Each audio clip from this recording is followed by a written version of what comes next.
दोस्तों, सो कल टेस्ला का Q4 का डिलीवरी नंबर आया।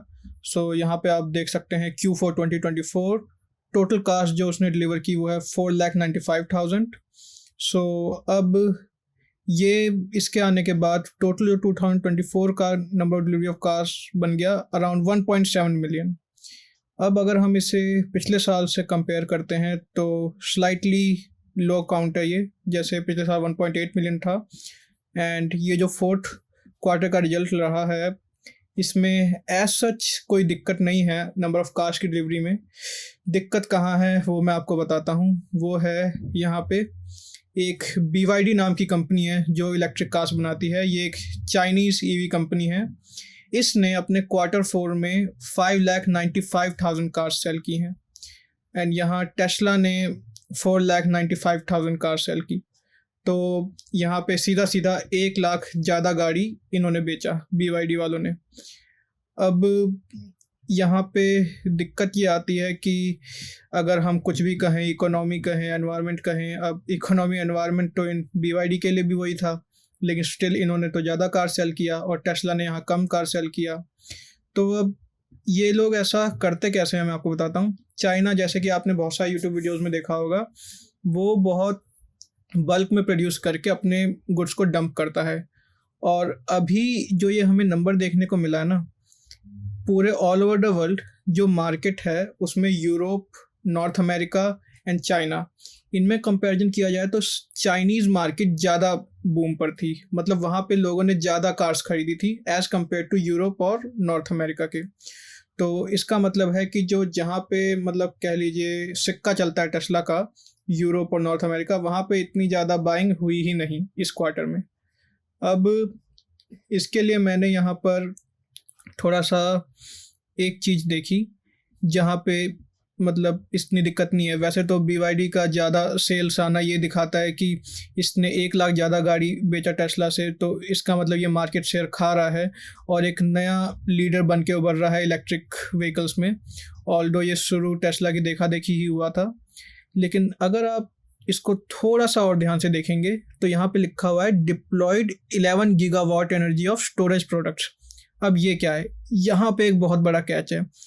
ये एनर्जी स्टोरेज प्रोडक्ट भी डिप्लॉय करता है। अब वो क्या होते हैं? तो सबसे पहला होता है पावर वॉल। पावर वॉल जैसे आपको ये यहाँ पे दिख रहा है, ये इधर, ये आपके पूरे घर को पावर देता है, मतलब सोलर से इलेक्ट्रिसिटी बनाकर, और किसी भी पावर आउटेज में ये घर को पावर दे सकता है। दूसरा है मेगा पैक।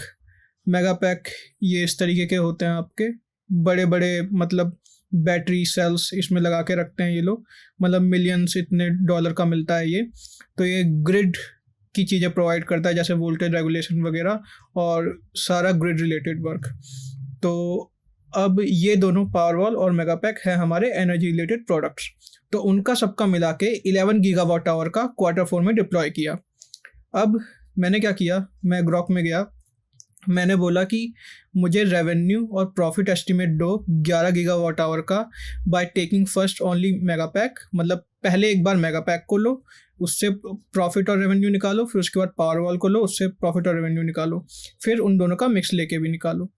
तो इसने जो कैलकुलेट किया कि यूनिट कैपेसिटी 3 मेगावाट आवर होती है मेगा पैक की, कॉस्ट होती है 2 मिलियन, रेवेन्यू कैलकुलेशन फिर इसने 11,000 मेगावाट को 3 मेगावाट से डिवाइड करके रेवेन्यू निकाला 7 billion. And then gross margin trend जो Q3 के देख के 1.1 बिलियन का प्रॉफिट निकाल दिया।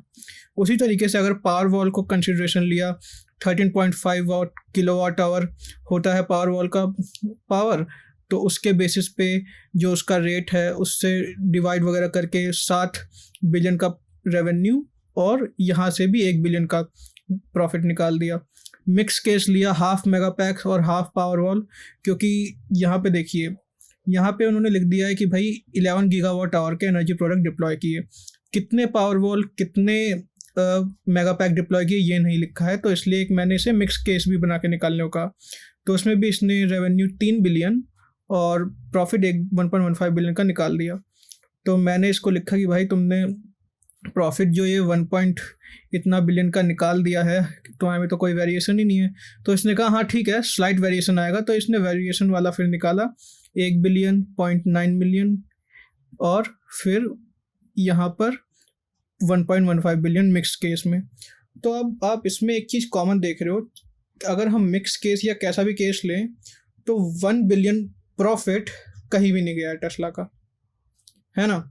और अगर मैं आपको क्वार्टरली रिपोर्ट्स दिखाऊं, याहू फाइनेंस टेस्ला, मतलब मैं उसमें आपको एक्चुअली प्रॉफिट दिखाना चाहता हूँ। फाइनेंशियल्स में जाके क्वार्टरली में जाकर सीधा हम देखेंगे